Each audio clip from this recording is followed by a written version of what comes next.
Hello, my name is Derek Kenny. Secrets to Success, City of Gold. Since my introduction to Dubai and the extremely positive experience I've had here, I thought, why not set it up in Dubai, the City of Gold? We're interviewing Dave Chaggar here. I would say since the day I met Dave, he has completely went out of his way to help. He's introduced me to so many people. I'm just the podcast host, okay? I'm the nobody. You are the star of the show, all right? So, and by the way, everybody, Dave got a lovely Irish soup made just for me. Thank you very much, Derek. It's a pleasure to have you as a member of the club. And I can also say it's been quite a journey learning from you, learning from your business experiences as well. So it's a pleasure to be on your podcast. So what I'd like to do is we create a bit of a story for everybody. How you started out, how your childhood kind of molded who you are today. So I was born in the UK, East African Indian origins in Leicestershire. Studied there, went to school there, and then went to St Andrews University. So economics by trade. Then after university, straight into the family business. And I think everything really started from the entrepreneurial nature of my family. We were in automotive manufacturing from a very young age. And every weekend, every other weekend, I was always there in the factory, watching all the team work together. And then my father and his brothers actually coordinating all of the high-level business activities. So that was the initial starting point. And now I understand the person you've become, even though you had such a prestigious education. You're humble because you're working in the factory. You're able to come across with the humbleness, and then also you have that very strong educational background, the economics and so on and so forth. I realized a lot of the skills that you learn at university are not really applicable to business, because there's a lot more in terms of people skills, understanding the different dynamics, and then how to kind of deviate all the different parameters to kind of achieve the objective. The fact that you can mix it just that absolute... I would say I could stick you in Buckingham Palace and you could mix the Queen of England. And I could put you at home in the Jobestown Inn in Tallaght in Dublin, my local, which is fairly well-known bar. And I reckon you'd get along well with everybody there too. Yeah. So how did you develop that skill? Because that's not a skill that's easy to develop, by the way. It's very hard to train children how to be that way. Right? So how did your family raise you so you didn't end up a spoiled brat, basically? So I guess a large part of it was also down to sports from a young age. I remember when I was 7, 8 years old, going to the local squash club with my father. And for him, I understood later as to why he's so keen to play sports. Because it's a very good release in terms of clearing your mind, refocusing your thoughts. So from a young age, it was already very competitive. And the squash court, it's very much a single sport in a way. So you learn to become that much more focused and calculated in terms of how you channel your aggression and motivation. So I think that made a big, big difference. And then in the later years, then at school, playing rugby as well. So I think sports give you a very good foundation. Yeah, I believe that too. Sport, again, builds the teamwork, resilience. When you feel you can't go anymore. I did kickboxing, full contact kickboxing, and the trainer used to say, hard in the gym, easy in the ring, Derek. Mm-hmm. So when I look at life and business, like sometimes you go through really tough times in life, right? And life can hit you hard sometimes, you know? You go through ups and downs, man. It's not easy. Oh, exactly. I think if you're on a treadmill, there is not really that motivation to up it in terms of speed. But when you've got that ball in front of you, you'll do everything physically possible to try and get there. So it kind of does push you a lot. And I think in terms of the family upbringing as well, quite traditional Asian family or Indian family. And I think it was very important for us to follow the letter of the law, so to speak. So my father was a very big influence. He was always traveling a lot. And then my mother was also actively involved in making sure we're doing our homework on time and, not being too mischievous. And then, in fact, at university, when I was studying, it was the same year as Prince William and Kate Middleton. So that was interesting because we had a lot of high-profile people there. And in fact, I originally wanted to study in London, but my father said it'd be much better, especially with the golfing community, to go to a university like St Andrews. So he was already thinking in terms of networking, future potential. And without any questions, I agreed to his decision without even visiting St Andrews. And it was really the best 4 years of my life. That's where I would see the benefit in the likes of St. Andrews. Again, I tell my wife it was a school I want my child to go to. Not for the education, actually, for the people he'll meet. I'm not thinking about the education. I do know how powerful when you sit down with somebody and you have something in common with them, like I went to St. Andrews or I went here, I went there. There's that kind of common bond, right? Yeah, it builds rapport in many ways because it breaks the ice. I think people are all different in terms of some are more open, comfortable in any situation. Others need to feel that there's a common bond, then open up more and more. So it's nice to have different touch points where you've got common understanding. And I think St. Andrews, because it's such an international university, I didn't really see as to what it gave me in terms of benefit until much later on. But it's very much an expat university. A lot of people from the UK go to study there, from Canada, different parts of the world. Yeah. So I felt like it gave far more than just the education. So Dave is known as the connector because he connects people together. And it obviously comes from his background, going to St. Andrews, realizing the value of networking and so on and so forth. Tell me about the journey from finishing university. What did you want to do? So I think it was already kind of decided from a young age that at the time of graduation that we go straight into the family business. And I was quite comfortable with that choice.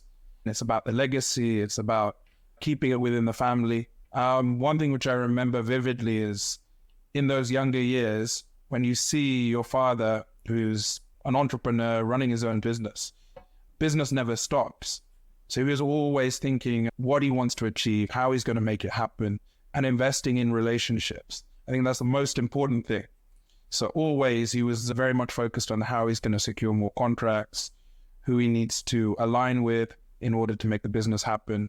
So a lot you get as a child from mimicking what your parents do. And I thought that was very useful growing up. So after graduating, then went straight into the family business. Then we set up a separate division, which was effectively my baby in terms of the aftermarket side. So it was nice to have my own kind of project in a way, and then to see that those efforts, those responsibilities were then all on my own head, but then the success was also there as well. How did you end up here? So I was in the UK for a considerable amount of time, in between there and Australia. Then on my father-in-law's side, he then acquired a power plant in Tanzania. So he wanted me to get actively involved in the business. And this meant that I was initially traveling from the UK to Dubai and then across to Tanzania every month. So that was my initial exposure to Dubai, where every month I was coming through the city. And then I started to feel more and more comfortable and impressed by the speed at which things actually happen. So how long ago was this? So that was probably about 10 years ago. Okay. Every time I was spending 5-6 days in Tanzania and then a couple of days either side here in Dubai. But already at that point, we were transacting a lot through Dubai in terms of import-export. And then I just found that there was so much opportunity here. You know, it's very much an active business environment. And the more you kind of align yourself correctly, you can find the right people. Generally speaking, it's very straightforward. And I just thought it made logical sense to then move the family to Dubai. Very interesting, 10 years ago. Because I feel Dubai changed dramatically over the past 5 years, say. I was here during COVID, right? And then came here post-COVID, and it's a different city again. The government here just seems to just constantly look at ways of improving. They seem to actually want to do things to make people have a better life, you know? 100%. I think, it's very different to any other city that I've lived in the past. So compared to London, Brisbane, Dubai is just constantly evolving, like you say. It's just so flexible and it adapts very, very quickly. When there's times of pain, such as during COVID, the way Dubai handled the whole situation is just remarkable. So many people from different parts of the world are all making Dubai home because of the flexibility, because they can see opportunity here. It astounds me with the policies they keep putting in place to make it better for people to live. We're looking at property here at the moment, you know what I mean? And somebody said to me, Derek, that property is like middle of nowhere. I said, in 10 years' time, see all that sand, that'll be all full. They're doubling or trebling the size of the airport. If you look at the roads, they're obviously building them for 50 years from now. they ain't thinking 5 years from now, 10 years from now. They're thinking completely long term. You know what I mean? Not completely. I think so many people now, after COVID, they reflect on the situation in a very different manner. It's about quality of life. And when they're perhaps residing in Europe or Singapore or Hong Kong, when you're paying taxes to the government, then it becomes a case of, am I really getting the value back?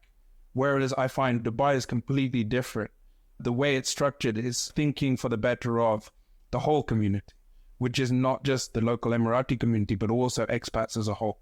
So I find it's just a very welcoming environment, and people see it as a breath of fresh air. They can see there's a lot of opportunity happening in the Middle East. And Dubai is a great place in terms of bringing up families, lifestyle, and then also in terms of the business environment. But one thing that strikes me about Dubai is I don't see racism here. I've actually seen a lot of signs when I've been driving down the road of like, we welcome everybody to Dubai. Everybody's part of the Dubai family. You know, it doesn't matter what religion you are, what color you are. You know, I get in the Careem, which is the equivalent to Uber here. No matter which country you go in the world, you can always rely on taxi drivers to tell you the truth about everything, right? And I've yet to meet a driver in Dubai who doesn't say positive things about Dubai. 100%. The expats who move here. I think we're very, very lucky, fortunate to be based here because of the amount of privileges that we get. It really is a different level in terms of the thinking, the way they execute plans as well. And I think people understand that every decision that's made is for the better. I'm predominantly based in Hong Kong. Mm-hmm. Now, I often have Chinese companies asking me, you know, Derek, we'd love to look at Dubai, use it as a base for Saudi. What is it that makes the city great for a company to enter here and do business? I think it's such a flexible regime. So whether it be that it's construction companies or private equity, there are always, you know, the right boxes within Dubai, effectively. It's such a welcoming city and there is so much opportunity here as well. So one of the key aspects that now Dubai is continuing to innovate is on the manufacturing side as well.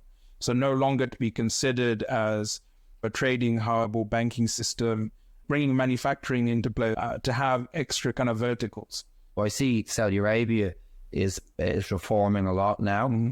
I'm actually very impressed with what they're doing over there too. And I look at the region, the Middle East, apparently there's $3.5 trillion in dry powder to invest. There's no other region in the world that has that. You know, 100%. A big fan of Ray Dalio, right? And he says, when you're making investment decisions or business decisions, you want to avoid any area where there's a potential for war, right? But I look around the world right now, the Middle East is the least place there's going to be a war. It's been through it all. You know, it's going to be the safest place for growth with all this cash being injected. I personally think the Middle East is going to be the highest growth area in the world to do business. Now, what mistakes do you see companies coming in to do business in Dubai? What's the pitfalls on a more professional basis you would tell people to avoid? I think it's similar to any part of the world when you're setting up a new business or new holding structures, for argument's sake, is just to do your due diligence. You cannot overplan. It's always best to have the what-if scenarios in place and mitigate against them. So I think that's the most important thing. So Dubai is quite different to some of the other cities across the world, but it's important to just get a good, firm grip as to all the different aspects you need to plan for in advance. So you're a man with a family in Dubai, right? What are the key traits you see in people coming to this city who actually make it? So I think being an expat, I find everybody's effectively in the same boat. And I feel the more you put in, the more you get out. So I find people are a lot more flexible, a lot more welcoming, open to have conversations. And that reflects in the business environment as well. So you really have to kind of be open-minded, and you never know who you're going to meet in any given situation. So even for argument's sake, with my children's school, that's effectively how I knew of Capital Club in the very first stage 9 years ago. So again, you never know who you're going to meet and what the purpose may be. Sometimes when you look back and you reflect, it is really mind-blowing. Funnily enough, actually, my first day sitting here in the Capital Club, a guy sat down beside me and I thought he was a French footballer. Turns out he was the singer Akon. Yeah, he's sitting down there with his buddies, and that's insane. Like, nobody bothered him. You know, the club obviously has some very famous people who are members of it too. But just let me backtrack a little bit here to lifestyle here. Yeah, I want people to get it right. What makes Dubai a great place to live? I think the safety, you cannot put a price on safety. Yeah. So it's very comforting to know that if your wife is walking around, she'll never have any issues. Also for children, it really is such a safe environment. And that allows for you to focus on achieving your objectives and goals. So it gives you a lot of peace of mind. And I think in terms of hospitality and service, Dubai has really pushed the expectations to a different level. We set such a high benchmark here that people become very accustomed to the quality and expectations. Because obviously people are happy here, you know. The only complaint I ever hear is people say it gets really hot in the summer. And I say, well, if that's the only complaint you have, you're living in a great place. Because, you know, yeah, I mean, it does get quite hot in the summer. But I think for families, there's just so much to do. If you want to break away, you can go to Ras Al Khaimah, Abu Dhabi. There's so many different places, theme parks, cinemas. It really has the best of the best. Children can be very well educated, a lot of British schools, international curriculums. So it gives you the perfect environment in many ways. You can have that balance in terms of work, life, focus time, and then also to actually enjoy the country as a whole. If you want to have the family lifestyle, you can have the family lifestyle and you can live out in a nice villa if that's what you want. If you want to be a young expat and you want to be going out every night in the beach bars or whatever, stuff like that, you can live that life too, you know? So it is just very, very vibrant. Such a remarkable city. I'll never forget one day I was actually in Nobu with my wife and children. We're having lunch. And then suddenly the whole mood just changed. And then we looked up and we noticed His Excellency Sheikh Mohammed bin Rashid. He entered the building and we were a little bit nervous. Wow, he's actually so close to us. Yeah. And then, in fact, he actually is so welcoming, so friendly. And he waved to my son. And I just thought, this is a priceless moment I'll never forget. Well, I was going to say that he's obviously a visionary. The vision of Dubai, they've stuck to it through thick and thin. Ambition, bigger, better, improve people's lives, you know? Very inspirational. Yeah. And I think it really does come from top downs. Even a lot of the ministries, they're so much forward thinking. They're planning not for today, tomorrow, but decades ahead. And I think this is beautiful to see how the city keeps on developing the environment. They're very much focused in terms of future growth, future potential to effectively become a major epicenter across the world. Yeah, I just saw that new building that's being announced. The floor rotates 360 degrees, you know? They make the impossible possible. It's they make the impossible possible, you know? And in CGP Group, actually, one of our main objectives is to help Chinese companies come here. I had a meeting with some officials from the Chinese government just a few months ago, you know? I was talking so highly of Dubai, and then he said to me, well, can I join on a trip over there? You can bring me around different company. And do you see an influx of Chinese businesses in particular? Do you notice anything? I think it's definitely started. Yeah. We've started to see more of the Far Eastern community who have moved across to Dubai. And I think it will only continue to grow and grow, as we're seeing from all different parts of the world. So a lot of people are still moving from Germany, from the UK, different parts of Europe, even the US, because of the level of flexibility. I think the key in Dubai is if you have a vision and you also have the work ethic to actually implement, then the sky's the limit. I mean, we've got so many incredible success stories, and even we see within the clubs, even like the Thambay Group, how they started from very humble beginnings to now build such a big conglomerate.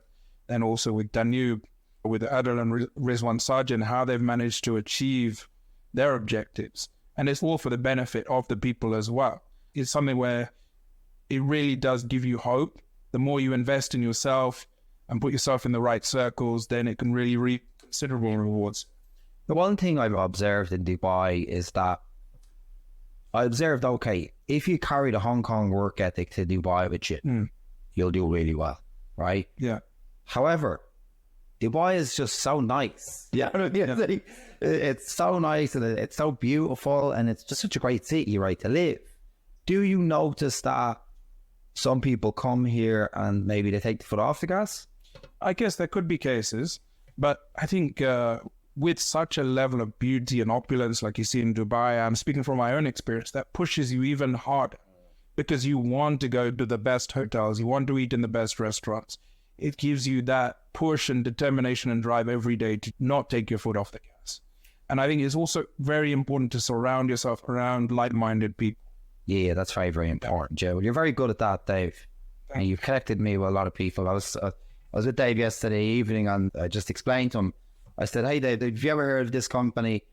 They've been my biggest client for many, many years. And he's like, oh, I know the CEO for the Middle East. And he just rings the CEO and puts him on the phone to me.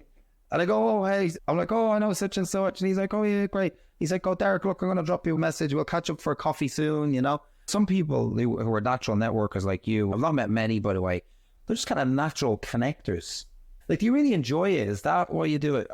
Every day is challenging in different ways, but it's like a constant learning curve.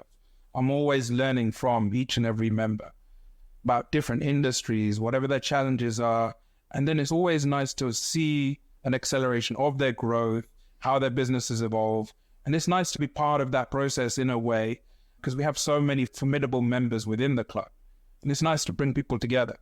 And have you seen many people arrive here with basically nothing, just, you know, start from scratch and have a meteoric rise? Yeah, I think there are many, many cases. Every day in Dubai, there are opportunities at hand. It's definitely a city where you're finding a lot of people immediately after graduation choosing Dubai right now because they can see it's very good in terms of their career path, investing time to actually make things happen. Whereas they probably see roadblocks in other parts of the world, they can see that Dubai is constantly evolving, constantly moving, and there's so much opportunity. My friends, I'm telling them, look, you need to get yourself out to the Middle East, you know. One of them is heavy in ESG, right? Mm-hmm. And I found out Abu Dhabi is actually 3D printing coral reefs. I know the actual company they're using to do it. And then they're going to be populating it with Norwegian salmon. So from an ESG point of view, leading the pack. On the business point of view, they seem to be leading the pack, you know. What would be the key differentiators between Dubai and Abu Dhabi, for example? And remember, we're speaking to people here who have no idea, right? So I think Dubai and Abu Dhabi, they complement each other very well. The dynamics are different city to city. And then also with the other Emirates. So visiting Ajman is completely different. Sharjah. Each Emirate is developing in their own unique way in many respects. This is an interesting topic, actually. And this is what a lot of people don't realize. The UAE is not just Dubai and Abu Dhabi. You have Sharjah, Ras Al Khaimah, Ajman, anywhere else? Sure, a lot of people never heard of these places, right? For example, Wynn Hotel Group, which is one of the biggest in the world, they're just starting a massive project down in Ras Al Khaimah at the moment. I think Ras Al Khaimah is really going to develop in many, many different ways. So in terms of real estate opportunities as well, I think it will continue to keep on evolving and develop. So it's nice to have these different environments. And also, in terms of travel, it's completely different when you visit Fujairah compared to Ras Al Khaimah or Abu Dhabi. Each's got their own unique flavor in many ways. And there's also different free zone authorities in some of these other Emirates, and each have their own benefits as well. So it's important for somebody coming in to do their research as to which Emirate they think would be the right fit for their specific business. Another key thing I find with Dubai is there's such a major focus on respect and tolerance together. So everybody, like my children, they study Arabic at school. And it's incredible. To be able to learn Arabic is a great skill to have, especially with the way the Middle East is evolving. Yeah, it's amazing, really. And then I see the relationship between China and the Middle East. They're putting a big interest in the Middle East in particular. There's been a peace deal brokered between Iran and Saudi. You know, it just seems to me like this is the place to be if you want to do business. You know? Everything's just coming together at the right time, you know what I mean? You know, if I was to describe in one word, the environment, the culture here is just electric. We've been here for 9 years now. I've never seen the business environment the way it is. Everybody feels a buzz in the air. It's just nice to be living in a city like that. It reminds me when I first arrived at Hong Kong, actually, because you had lots of people from all over the world wanting to do business together. But one thing that really strikes me about Dubai is that there's no locals versus expats. This is it, because everybody sees Dubai as home. Yeah. when they've moved from, like, I'm originally from the UK, but I consider Dubai to be home because we just love the culture, we love the environment, we love the fact that people actually celebrate success. Yeah. You know, in other parts of the world, the more successful you are, then often leads to jealousy or envy. I think people here, if they see a Rolls Royce, they see a Ferrari, they see that as a little bit of extra ambition to push that extra mark. There's a gentleman called Michael O'Leary. He's the CEO of a very famous airline in Europe, or Ryanair, you know. I was reading a book about him many years ago and they gave a very good analogy. They said an American sees a big house and they think, my God, one day I'm going to be just like that guy. An Irish guy sees that house, oh, one day I'm going to get that. Never. So in Dubai, yeah, I get the feeling like people actually congratulate you. 100%, because I think everybody here, especially as an expat, you understand luck is also very important, but hard work is critical. Tell me about the Capital Club here, because I believe that the best thing that happened to me when I arrived in Dubai was I came down here to meet Tim Haywood for coffee. Yes. And I met you, right? And I just felt home then in Dubai. This place has been like my second home. Your team here, it really is an unbelievable place. I don't know how the Capital Club has managed to develop this, because I run companies, right? And that must be very hard to do. I think a lot of it is coming from the leadership, from our chairman, Hussein Sultan Al Junaidi. He's really a visionary in terms of the success, the way he's pushed boundaries for the evolution of Dubai is it's incredible. I feel that there's just so much bonding in all of our team here within the club and the members. And then it's nice that we have a combination of the business events, the social events, informally network, meet other members. It just becomes like an extension of your family in many ways. I would certainly recommend joining the Capital Club, even if you don't live here. Like, I'm not here full time. Straight away that day, do you remember? I was like, hey, I want to become a member. Yeah. Just immediately, right? And then I didn't come back for a year because I got sick. And then when I came back a year later, the team members downstairs, oh, Mr. Kenny, how are you? How's it going? We've missed you. You know, it was so nice and so welcoming. It is such a unique environment. It really is a place of privacy, which is very important in a place like Dubai, to know that you can have your confidential discussions and that it's just kept within those confines. And I think, again, Dubai being such a forward-thinking, adaptable city, business is critical, and we're very much a business-driven club. So a lot of our members, they're top C-suite and above. We have a lot of the ambassadors, consul generals, owners of major conglomerates. So it's just a comfortable setting where they can conduct their day-to-day business and then combine with social as well. It's nice when things come together in terms of certain members being in the club at the same time, and it just takes a simple introduction for them to start talking in terms of opportunities. Great. And before we finish off, you've done very well for yourself since coming to Dubai, right? What advice would you give people in general? Because we call it the secrets to success, right? What do you think are the secrets to success in the city of gold? I think it's very important to be persistent. If you have your ambition, it's very important to not let that 1 or 2 days drag you away from reaching that goal. It's just every day, take it as a fresh opportunity and just try and make every hour count. It's very important to have a plan, have a vision, but then execution is so important. And that only comes with investing in yourself, surrounding yourself with the right types of people, whether it be within golf courses or villa communities or, for argument's sake, Capital Club. And then things will organically come somehow or the other, as long as you maintain that persistence. Well, you know, I'm a very big believer in if you have a treadmill right in front of your eyes, you'll probably run. If you have weights right in front of your eyes, you'll probably do weights. You hang out with good people, you'll do good things. Everything rubs off on people. If everywhere you look there's bars, you'll probably have a drink, you know. But my grandmother used to say to me as a child, show me your company and I'll tell you your kind. So show me who you hang out with and I'll tell you who you are.